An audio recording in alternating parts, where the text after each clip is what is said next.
Chapter 4. Chart Window Properties. You can access the chart window properties either by pressing F8, or you can have them displayed at the bottom of the drop-down menu in the chart window by right-clicking. In the Colour tab, you can adjust the colour properties according to your preferences. By clicking the Common tab, you will have additional options, such as changing the display type of the chart or adjusting the scale of the displayed chart, or enabling or disabling the chart shift or auto scroll.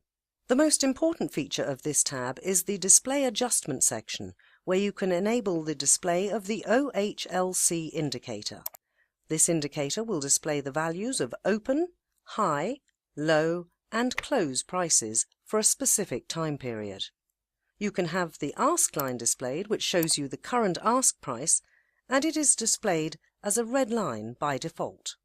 Another option is to see the object's description by ticking the Show Object Descriptions.